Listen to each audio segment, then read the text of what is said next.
Visualisasi informasi. Apa itu visualisasi informasi? Menurut Sendirman tahun 1998, visualisasi merupakan penggunaan komputer pendukung, penggambaran data visual interaktif untuk memperkuat pengamatan. Informasi berarti item-item, entity-entity, hal-hal yang tidak korespondensi fisik secara langsung. Secara sederhananya, visualisasi informasi adalah rekayasa dalam pembuatan gambar, diagram, atau animasi untuk pengambilan suatu sistem informasi. Visualisasi informasi sangat membantu orang dalam mengenali dan menyampaikan informasi yang kompleks dan mudah. Contoh visualisasi informasi. Yang pertama, grafik penjualan bulanan. Sebuah toko menggunakan grafik batang untuk memvisualisasi penjualan bulanannya. Setiap batang mewakili pendapatan bulan tertentu. Pemilik toko dapat dengan mudah melihat bulan mana yang memiliki penjualan tertinggi atau terendah. Kemudian yang kedua, peta persebaran kasus COVID-19. Peta dengan gradasi warna digunakan untuk memvisualisasi persebaran kasus COVID-19 di suatu wilayah. Warna yang lebih gelap menunjukkan tingkat kasus yang lebih tinggi, memberikan pandangan langsung tentang daerah yang mungkin membutuhkan perhatian lebih. Tujuan utama visualisasi informasi. Yang pertama, mengkomunikasikan informasi secara jelas dan efektif dengan cara grafis. Kemudian yang kedua, membantu memahami informasi yang tersirat di dalam gambar atau diagram. Yang ketiga, menggantikan presentasi visual seperti peta atau foto yang secara dramatis lebih mudah digunakan atau dipahami daripada deskripsi tekstual atau laporan yang diucapkan. Yang keempat, mempersiapkan pengguna untuk mengakses dan menganalisis data dengan mudah. Prinsip visualisasi informasi. Yang pertama yaitu fokus pada konten, menekankan informasi yang penting dan relevan dengan topik visualisasi.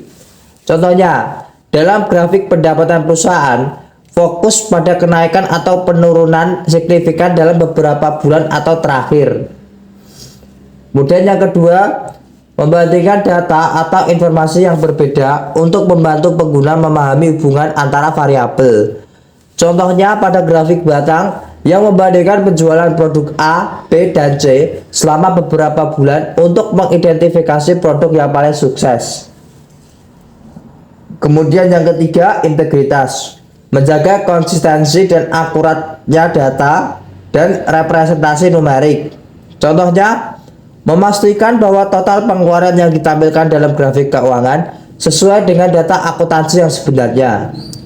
Kemudian yang keempat, resolusi tinggi, yaitu memastikan tingkat resolusi gambar atau diagram tinggi untuk menyediakan informasi dengan jelas dan mudah dipahami. Contoh dari resolusi tinggi adalah jika Anda memiliki grafik garis yang menunjukkan kinerja penjualan per bulan. Menggunakan resolusi tinggi berarti garis-garis pada grafik tersebut akan halus dan tidak kabur, sehingga dapat memudahkan Anda dalam memeriksa informasi secara rinci atau perbedaan kecil dalam data. Teknik visualisasi informasi. Yang pertama, pengumpulan, yaitu jumlah mengakumulasi elemen individual ke dalam sebuah unit yang lebih besar untuk menghadirkannya seperti sesuatu yang utuh atau lengkap. Pengertian sederhananya yaitu proses menggabungkan elemen-elemen visual atau data yang tersebar menjadi satu unit yang lebih besar. Ini memberikan gambaran keseluruhan atau total dari informasi yang dihadirkan. Contohnya, bila Anda memiliki penjualan harian selama sebulan, dengan pengumpulan jumlah, Anda dapat menambahkan total penjualan harian untuk mendapatkan gambaran keseluruhan penjualan bulanan. Kemudian yang kedua yaitu oversize dan detail, yaitu menyediakan baik gambaran atau visualisasi global maupun kemampuan detailing zooming. Maksudnya gimana? Maksudnya yaitu memberikan pandangan global terlebih dahulu, namun memberikan kemampuan untuk fokus pada detail tertentu. Memungkinkan pengguna melihat gambaran besar dan menyelidiki rincian dengan lebih mendalam. Contohnya itu dalam peta dunia. Anda dapat melihat gambaran negara-negara secara keseluruhan atau overview, dan kemudian zoom in ke negara tertentu untuk melihat detail seperti kota-kota dan batas wilayah tertentu. Kemudian yang ketiga, fokus ke konten, yaitu menunjukkan detail dari satu atau lebih daerah di dalam sebuah konteks global yang lebih besar. Fokus konteks dapat membantu menggambarkan bagaimana elemen-elemen tersebut berinteraksi atau memengaruhi satu sama lain. Contohnya yaitu dalam laporan keuangan perusahaan.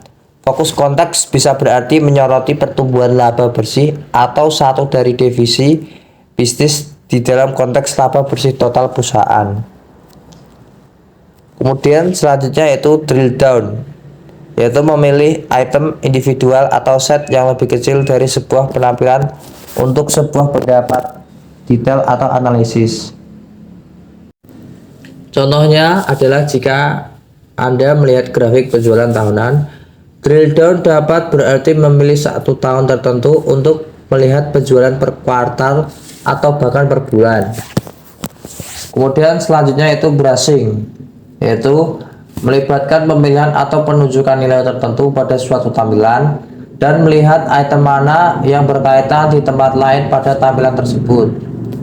Contohnya, dalam grafik batang penjualan, brushing dapat digunakan untuk menyorot atau menekankan penjualan tertentu dan secara otomatis menunjukkan penjualan produk yang berkaitan di grafik lainnya. Selanjutnya ada jenis-jenis visualisasi informasi. Yang pertama ada grafik batang atau bar graph, digunakan untuk menyajikan data kuantitatif yang dikelompokkan berdasarkan kategori.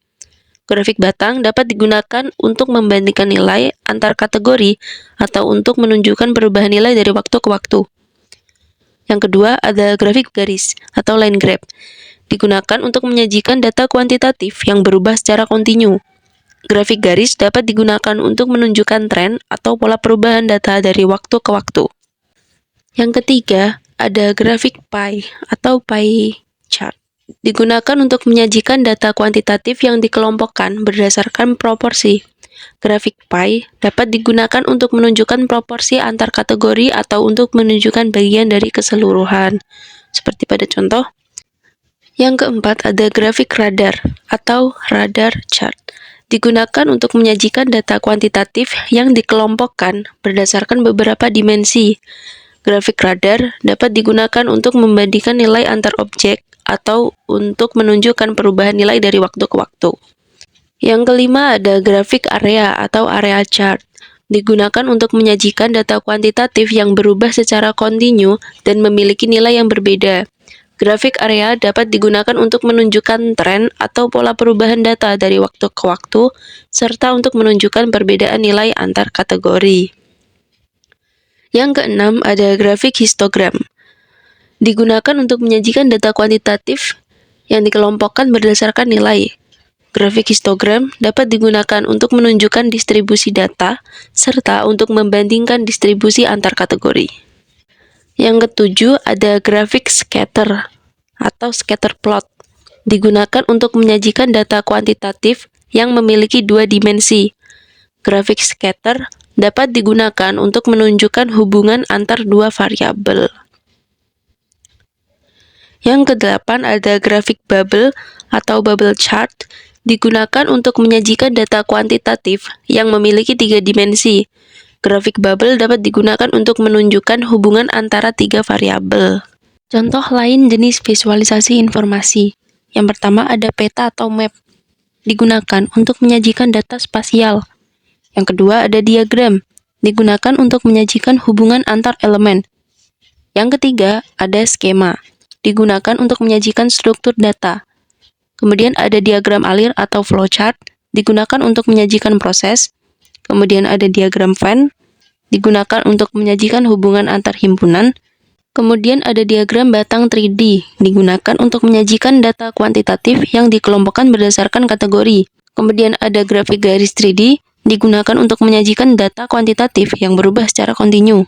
Kemudian ada grafik pie 3D, digunakan untuk menyajikan data kuantitatif yang dikelompokkan berdasarkan proporsi. Selanjutnya ada pengaplikasian visualisasi informasi. Pada bagian ini, Kalian dapat menjelaskan aplikasi visualisasi informasi dalam berbagai bidang seperti analisis data, pembelajaran, perencanaan, pemasaran, kesehatan, keuangan, olahraga, dan lain-lain. Jadi kesimpulannya, visualisasi informasi adalah rekayasa dalam pembuatan gambar, diagram, atau animasi untuk penampilan suatu sistem informasi. Tujuan utamanya untuk mengkomunikasikan informasi secara jelas dan efektif, membantu pengguna memahami informasi dalam bentuk gambar atau diagram agar sang pengguna dapat mengakses dan menganalisis data dengan lebih mudah. Sekian, terima kasih.